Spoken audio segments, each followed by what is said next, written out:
Now, we don't always write our quadratics in Vertex form. When we opened up in the video, the last one, you actually saw the quadratic written like this first. And this is very common as well. So I would say both forms are equally common. So you want to be able to work with both of them. Now, it actually is possible to take this form here and change it into the Vertex form by using the completing the square technique. So if you're interested in that, you can let me know, or you can check it out in your textbook. It does go through the steps. So that's one way that you can do it to find your vertex, is to change the vertex form. However, by using the completing the square technique, we actually come up with a formula for the vertex that works really nicely and is often much faster. So if you're not in the vertex form and you're in a form like this to start, you can find your vertex by using this formula here. So basically, you're going to find the value for x first, which is the formula negative b over 2a. Then you'll plug that value into the formula to find the y value, and that will give you the vertex. We can then graph the quadratic using the same steps we did before. Again, the key thing is we need that vertex. That's our most important point. So we want that vertex, and your a value out front still has the same meaning. So that initial a value out front is still going to tell you if the graph opens up or opens down. So let's try another example. So here, my value out front is -1. The b value is your x value, so it's -2. And then your c value is the constant at the end here. We're not in vertex form, right? So we're just in the regular form. So the first step for graphing was to look at your a value. So our a value is -1, which means that it's less than 0. So I can tell you right away that my graph is going to look something like this. And then don't forget, your vertex is going to be that point at the top. Now, I can't just pick out the vertex here. I don't have the h and the k, so I use the formula. The formula is x equals -b over 2a, and I use the a and the b from my equation. So it's going to be negative, my b value is -2 over 2 times a is -1. Just watch all those negatives. There is a negative in the formula out front here, right? And then our b value here and our a value both happen to also be negative. So I end up with +2 over -2, which is -1. Then what I do is I go ahead and I plug that value back in. So now I'm going to find f of -1. I go right to my equation here. So -1 squared minus 2 times -1 plus 1. Just be careful, this negative is out front, and then you have a -1 that's being squared. The -1 squared is +1. So now I have -1. Here I would have a +2, +1, and I end up with 2 as my answer. So the point that I'm coming out with is -1, 2. Our x value is -1, my y value is 2. So this is your h, and this is your k for your vertex.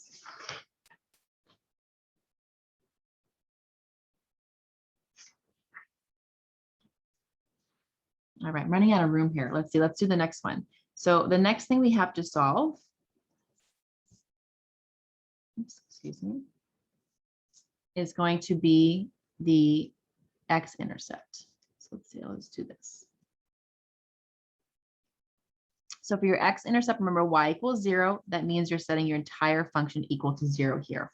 So I'm going to solve -x squared minus 2x plus 1 equals 0. So here you have a regular quadratic. It looks like a normal quadratic, so I would not use the square technique that we did in the last couple of examples with the vertex form.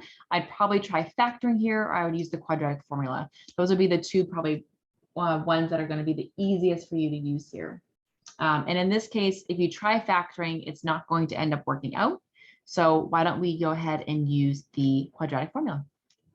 And I think I'm going to do that on the back of another page just so I can save some room. So I'm solving -x squared minus 2x plus 1 equals 0. Again, my a value is -1, my b value is -2, and my c value is 1. And I'm going to use that quadratic formula here.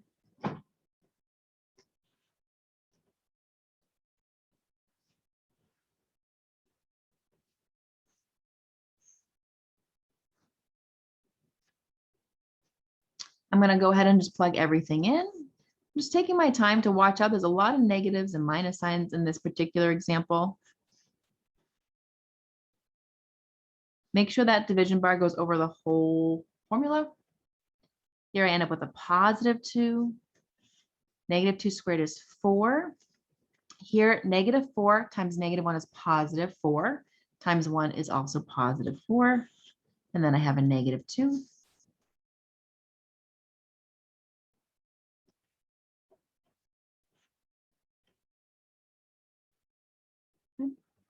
And I can go ahead and I can simplify this a little bit more. So that square root of 8 is the same thing as the square root of 4 times the square root of 2. So I can write this as 2 root 2. And I get 2 plus or minus 2 root 2 over negative 2.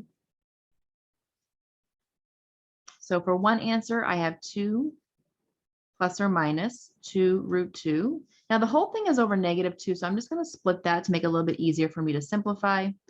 Oops, sorry, we'll do the plus here. And then let's do the minus 1 down here. So here I have negative 1 plus, again, this is going to simplify to negative 1. Here I have negative 1 minus, and again, this simplifies to negative 1.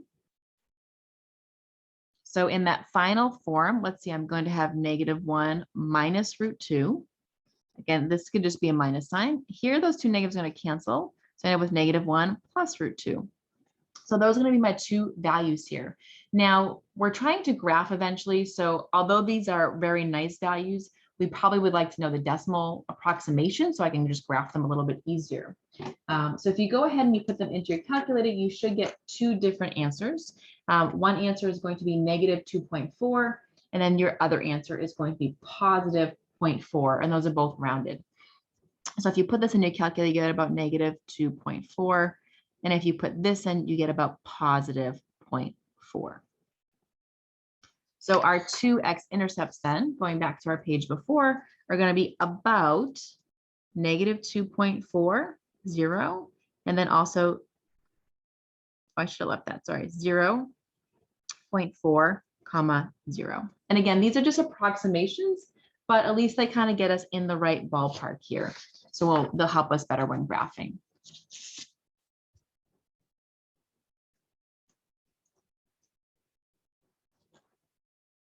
All right, and then the last thing we need to do is we need the Y-intercept.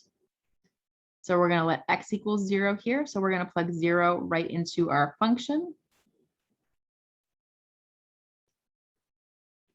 The nice thing with this form is because it's 0, almost everything cancels out. So you're just left with that 1 at the end. So our Y-intercept is 0, 1. All right, let's go ahead and graph all this. So I'm going to start with my vertex, which is at negative 1, 2. My X-intercepts, again, I'm just approximating, it's about negative 2.4. So that's about negative 2.5 almost. And then here about 0.4. So I'm going to put it at right about the half mark, do the best I can to get that 0.4 in there.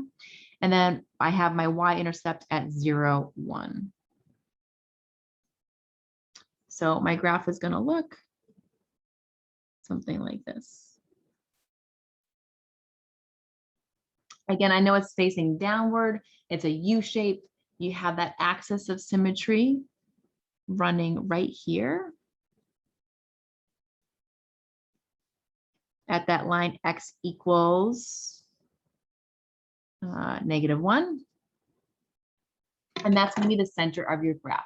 Now, when we're graphing quadratics, I will say we don't usually draw in the axis of symmetry. Sometimes you'll see it drawn in with like a dashed line or something just to lightly show you where that center is. But if you're graphing and they just want the quadratic, they just want the U shape. I'm just using that axis of symmetry to kind of show you as like a little check that you should have a mirror image on either side. So it's just kind of nice to kind of just lightly maybe draw in just for your own check to make sure you have it set up correctly. Now, the other thing this problem wants us to do, they want us to find the domain and range. Remember, domain refers to your X values and range refers to your Y values. I'm going to use my graph here. So for your domain, if you think about your X values here, well, if I follow this graph, this is going to end up going down, but it's going to keep actually going to the left on this side, right? And then on this side, it goes down, but the graph is going to the right. So what happens is all of our X values are going to exist here in the domain. You can plug in any X value you want and there's no issues. If I look at the equation, notice I don't see any dividing with the denominator. I don't see any roots. So your domain here should be all real numbers in general, unless there's a restriction on it because of like a real world application or something like that. Your domain is typically all real numbers. So negative infinity to infinity. Now your range is going to really depend on your vertex. Your vertex is either the highest or lowest point of the graph. So here, because it's facing upside down, it's going to be your highest point, right? That vertex is the top point. So the highest Y value that we hit is 2 here, and it keeps going down forever. So our range is going to be from negative infinity up till 2. And we're going to use a bracket on that 2 because 2 actually is included. It is a point on the graph. So we are going to use a bracket here. Now, as I've mentioned, the vertex is the most important point on the graph of a quadratic. It tells us the minimum point when A is greater than 0 and the maximum point when A is less than 0, right? So if A is greater than 0, your graph looks like this.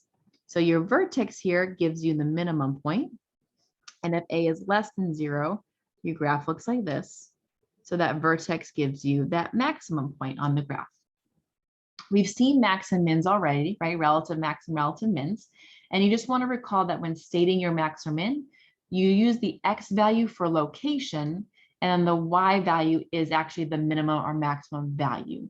So you just want to be careful what the question is asking. If they're asking for the minimum or maximum value, they want the Y value. If they're asking for a location on the graph, they're referring to the X value. So that's probably the trickiest part here is watching that wording or that notation. All right. So if an example asks you for a minimum or maximum value here, you're thinking about the vertex. So that's really what you want to think about when you see a quadratic and you see questions about minimum and maximum values. It's always the vertex. That's going to be the thing that you need to find. All right, so let's look at our example here. First of all, we want to determine whether the function has a minimum or a maximum. Now, if it's a quadratic, it has one or the other. So for part A, what they're really asking us to do is to look at that A value out front. Well, our A value here is -3, which is less than 0. So our graph looks like this. So what happens here is that your vertex is at the top. So in this case, your graph is going to have a maximum value, and it will not have a minimum because the graph will keep going downward. So this style graph is going to have a maximum. Okay.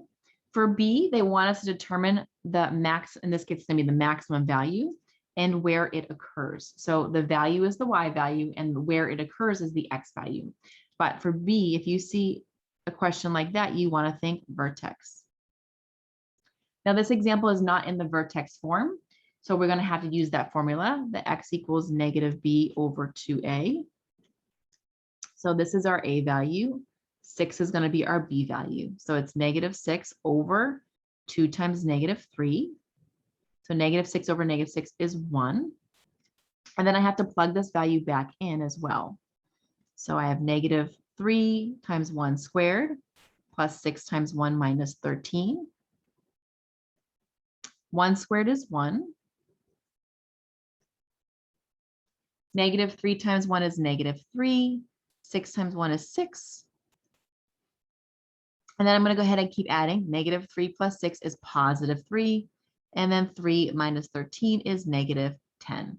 So the point that we're getting here is 1, -10. That's going to be our vertex. But we want to make sure we actually answer the question.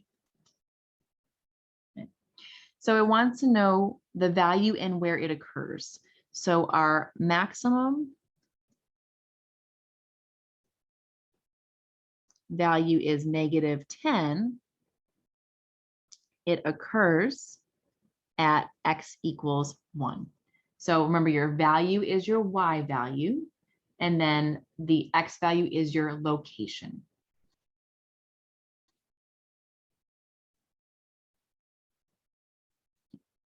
Now for C, we want to determine the function's domain and range, and you don't actually have a full graph here. So you may be asking, well, how do we do that? So one thing you can think about here is you don't have to draw the full graph, but just remember that vertex is at the top and that vertex is at 1, -10. So for quadratics, think about your domain. If I look at my equation, there's no denominator, there are no roots, there's no major issues. I should be able to plug in any x value I want. So in general, your domain for quadratics is -infinity to infinity. The only time there'd be a restriction there is if the problem tells you there's a restriction or if it's implied in an application problem, for instance. But if it's just a general problem, then you should be able to plug in anything you want for the domain.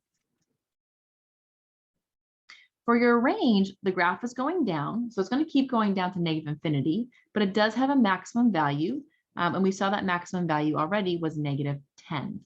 So my graph goes from -infinity to -10 as the highest value.